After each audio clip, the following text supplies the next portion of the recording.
안녕하세요. 굿초이스 가족 여러분. 안녕하세요. 굿초이스 가족 여러분. 안녕하세요. 굿초이스 가족 여러분.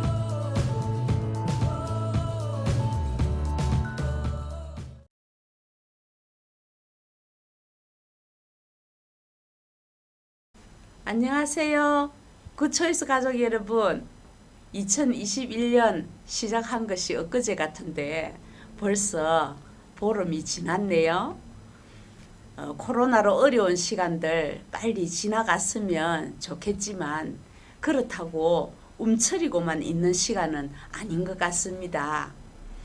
오늘도 하나님을 기쁘시게 할 일이 무엇인지 지혜롭게 찾아서 최선을 다하는 우리 모두가 되시기를 바랍니다. 오늘 우리에게 주신 말씀의 제목은 복되고 귀한 사람입니다. 읽을 말씀은 이사야서 43장 1절에서 7절까지입니다. 야곱아, 너를 창조하신 여호와께서 지금 말씀하시느니라.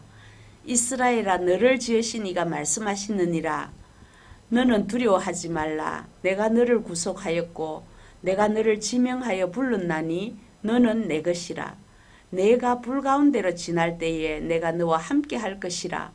강을 건널 때에 물이 너를 침몰하지 못할 것이며 내가 불 가운데로 지날 때에 타지도 아니할 것이요 불꽃이 너를 사르지도 못하리니 대전하는 여호와 내 하나님이요 이스라엘의 거룩한 이요 내 구원자임이라.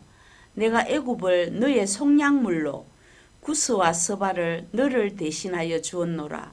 내가 내 눈에 보배롭고 존귀하며 내가 너를 사랑하였은즉 내가 내 대신 사람들을 내어주며 백성들이 내 생명을 대신하리니 두려워하지 말라. 내가 너와 함께하며 내 자손을 동쪽에서부터 오게 하며 서쪽에서부터 너를 모을 것이며 내가 북쪽에게 이르기를 내놓으라.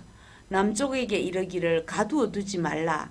내 아들들을 먼 곳에서 이끌며 내 딸들을 땅끝에서 오게 하며 내 이름으로 불려지는 모든 자 곧 내가 내 영광을 위하여 창조한 자를 오게 하라. 그를 내가 지었고 그를 내가 만들었느니라. 아멘. 1930년에 프로펠러가 하나밖에 없는 비행기를 몰고 30시간이나 대서양을 걷는 사람이 있는데 그 사람 이름이 린더버그입니다. 옛날부터 많은 사람들이 그 일을 해보려고 도전을 했다가 귀중한 생명만 잃었습니다. 많은 사람이 도전했다가 실패했는데 처음으로 성공한 이 린더버그를 온 세계가 영웅으로 보면서 여기저기서 어떻게 성공했는지 그 이야기를 좀 해달라고 난리였습니다. 한 번은 프랑스에 갔는데 이 린더버그가 온다는 소문을 듣고 몇십만 명이 몰려왔대요.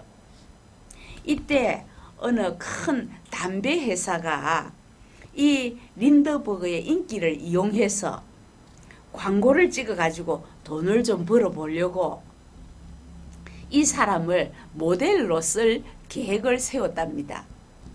요즘도 운동선수나 유명한 가수를 광고 모델로 써가지고 회사가 많은 이익을 보고 하잖아요. 이 담배 회사도 그런 광고 효과를 보려고 린더버그에게 담배 한 개비를 주면서 이 담배를 손에 끼셔도 좋고 입에 물어도 좋습니다. 담배를 물고 있는 당신의 모습을 한 장 찍는 대가로 5만 불을 드리겠습니다. 그렇게 제안을 했대요. 우리나라 돈으로 계산하면 약 6천만 원이랍니다. 지금으로부터 90년 전에 5만 불이니까 어마어마한 돈이지요. 그런데 린더버그는 아주 하나님을 진실하게 믿는 사람이었습니다. 그래서 정중하게 거절했습니다. 저는 기독교인입니다. 억만금을 준다 해도 이런 광고는 찍을 수 없습니다. 그렇게 하면서 단번에 거절했답니다. 정말 용기 있는 사람이지요. 만약에 저보고 그런 부탁하면 저는 어떻게 했을 것 같습니까? 오케이 했을지도 모릅니다. 제가 웃으려고 하는 말이지 설마 전도사가 그렇게 했겠습니까? 린드버그가 그렇게 많은 돈을 거절했다는 소식이 파리 신문에 기사로 나오니까 사람들이 감동을 받고 특히 예수 믿는 성도들이 전국에서 너도 나도 이 린드버그를 돕겠다고 헌금을 했는데 세상에 성금이 10만 불이나 모였대요. 5만 불을 거절했더니 10만 불이 들어오게 된 거예요. 여러분, 우리는 아무렇게나 사는 사람들이 아니고 하나님 안에서 복되고 귀한 삶을 살아야 됩니다. 그러기 위해서는 삶의 기준과 목적이 있어야 되겠지요. 그 기준은 세상이 정한 기준이 아니고 하나님께서 주신 기준이래야 됩니다. 그 기준은 말씀입니다. 그래서 성경 말씀을 캐논이라고 부릅니다.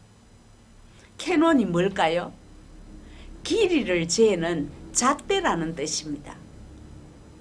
성경을 잣대로 삼고 살아갈 때 하나님은 우리에게 오늘 읽은 말씀의 복을 약속하셨습니다. 첫 번째는 우리를 아주 보배롭게 해주신다고 약속하셨습니다. 4절에 보면 네가 내 눈에 보배롭고 이렇게 말씀하십니다. 예수 믿는 사람이 세상을 따라 살아간다면 세상에서는 인정을 받을지 모릅니다. 그러나 하나님께는 버림을 받습니다. 반대로 하나님의 말씀대로 살다가 세상에서 손해를 좀 보는 것 같고 패배를 당하는 것 같지만 결국은 보배롭게 된다는 말씀입니다. 욥이 고통 중에서도 믿음을 끝까지 지켰더니 하나님이 배로 복을 주셨다고 했지요. 스데반이 돌에 맞아 죽고 세례 요한이 목베임을 당했다고 해서 패배자인 것 같지만 하늘에서 오히려 큰 자가 되었고 하늘 문을 여는 놀라운 사람들이 되었습니다. 농부들이 농사를 지을 때 해마다 풍년 들고 태풍도 없고 그러면 얼마나 좋겠습니까? 어떤 때는 태풍으로 쓰러지고 어떤 때는 가뭄으로 농사가 안 되고 그래서 어느 날 농부들이 하나님과 타협을 했대요. 하나님, 원래는 하나님 마음대로 하지 마세요. 우리가 기도하는 대로 날씨를 주세요. 그랬답니다. 그러니까 하나님께서 기가 막혀가지고 그래? 그럼 그렇게 하자. 그렇게 하시더랍니다. 농부들은 모내기 할 때는 하나님 비를 주세요. 그러니까 하나님께서 비를 주시고 햇빛을 주세요. 그러면 또 햇빛이 착 비치고 논밭이 갈라지면 또 비를 주세요. 그러면 또 비가 오고 그래서 원하는 대로 비도 오고 햇빛도 나서 농사가 대풍년을 이뤘대요. 신나게 이제 가을이 돼서 추수를 해보니까 알맹이가 하나도 없고 쭉정이만 있더래요. 농부들이 하나님 왜 이렇게 만들었습니까? 그러면서 항의를 했대요. 그러니까 하나님께서 나는 아무 잘못이 없다. 너희들이 하자는 대로 내가 다 해줬다. 비를 달라 하면 비를 주고 햇볕을 원하면 햇볕을 줬다. 뭐가 문제냐? 그러니까 농부들이 그 뭐가 잘못됐어? 이렇게 알맹이가 하나도 없고 쭉정이만 있을까요? 그러니까 하나님께서 너희들은 비를 달라 햇볕을 달라 안전한 가운데서 편안한 가운데서 그렇게만 하면 잘 될 줄 알았지. 바람을 달라고도 구했어야지.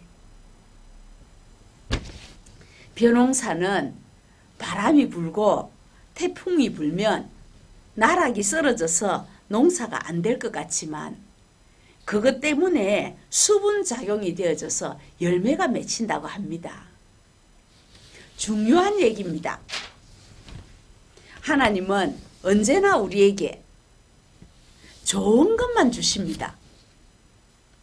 살면서 만나는 태풍 같은 어려움도 우리를 믿음으로 일어서게 하는 좋은 방법입니다.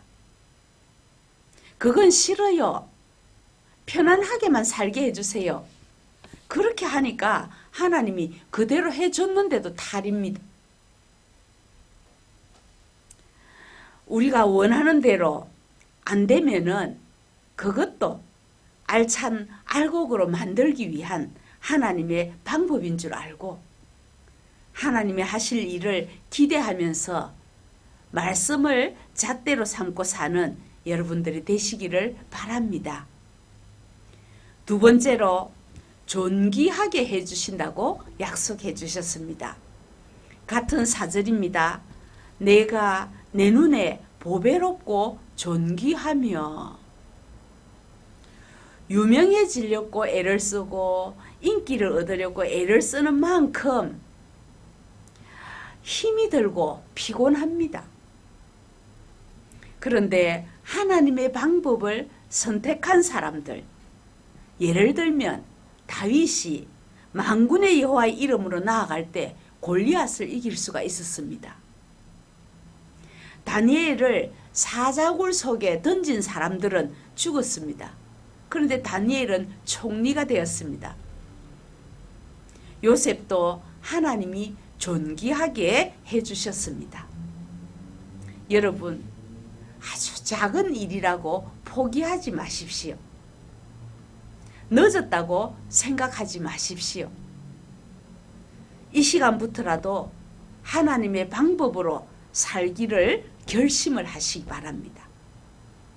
그러면 하나님이 높여주십니다. 하나님이 세우시면 누구도 흔들 수 없습니다. 제가 이철 목사님이 쓰신 책을 읽어보니까 이런 내용이 있었습니다. 우리가 차를 타고 가다 보면 가끔 돌아가시오 이런 표지판을 볼 때가 있습니다. 앞에 뭐 도로 공사를 한다든지 무슨 위험물이 있다든지 그럴 때 돌아가라고 표시를 해 놓습니다. 갈 길이 바쁜데 이런 표지판을 보면 어떤 때는 짜증이 나고 화가 날 때도 있습니다. 그래서 어떤 사람은 그런 표지판을 봐도 그냥 고집 부리고 갑니다. 그러면 결과는 뻔하지요. 얼마 못 가서 다시 돌아와야 되고 2배의 시간을 허비하고 고생하다가 처음부터 다시 시작해야 됩니다. 우리 인생도 살다 보면 이렇게 돌아가야 할 때가 있습니다. 모든 일이 내 마음대로 내 생각대로 되는 거 아닙니다. 어떤 때는 내가 생각한 것보다 더 어렵게 될 때도 있고 어떤 때는 내가 생각지도 못한 좋은 결과를 얻을 때도 있습니다. 원하는 대로 안 될 때 우리는 하나님이 돌아가라고 하시는구나. 그런 사인인 줄 알고 기다려야 됩니다. 그리고 하나님이 보여주시는 길을 찾아서 조심스럽게 가면 됩니다. 인간적인 요령을 피우지 말고 얕은 깨를 쓰지도 말고 그냥 힘들고 어려워도 주님이 주신 멍에를 메고 묵묵히 우리의 길을 가야 됩니다. 그러다가 보면 하나님이 열어주시는 환한 대로를 만나게 될 것입니다. 저는 이 책을 읽고 큰 감동을 받았습니다. 여러분, 하나님은 우리에게 기다리는 훈련을 시키기도 하십니다. 차근차근 하나님의 지시를 받아서 실수 없이 발걸음을 내딛기를 원하시는 하나님이십니다. 좀 시간이 걸리더라도 안전하게 또 확실한 길을 가기를 원하십니다. 성급한 마음을 내려놓고 내 생각과 내 방법을 포기하고 오직 하나님이 인도하심을 받으려는 겸허하고 진지한 자세를 하나님은 원하십니다. 돌아가는 것은 힘들고 어려운 일이 맞습니다. 그렇지만 하나님이 마련해 놓으신 밝은 내일이 있음을 확신하시기 바랍니다. 하나님의 길에서는 돌아가라는 사인이 절대로 의미 없는 것이 아니기 때문입니다. 세 번째는 사랑해 주신다고 약속하셨습니다. 내가 내 눈에 보배롭고 존귀하며 내가 너를 사랑하였은즉 내가 내 대신 사람들을 내어주며, 이 말씀을 보면 나보다 나를 더 사랑하시고 나에게는 하나님의 그 사랑을 받으면 이 세상에 어떤 환난도 이겨낼 수 있다는 것을 말씀해 주시는 것입니다. 너는 복받기 위해 태어난 자야. 그러면서 아들의 목숨까지 내어주신 하나님의 그 사랑을 의심하지 마시기 바랍니다.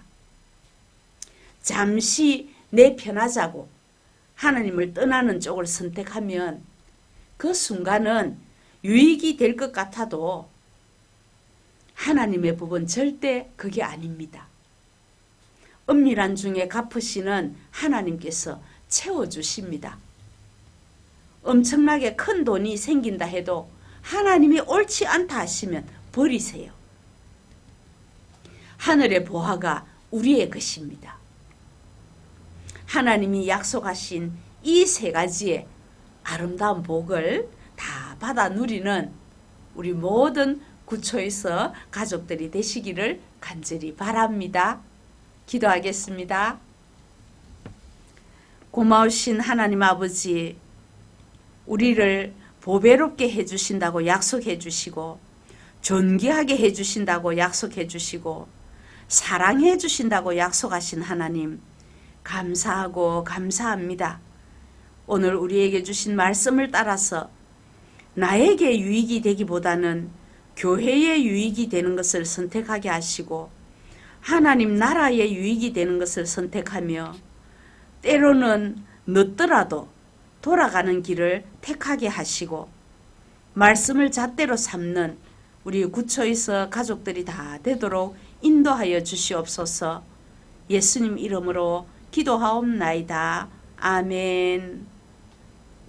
감사합니다. 다음에 뵙겠습니다.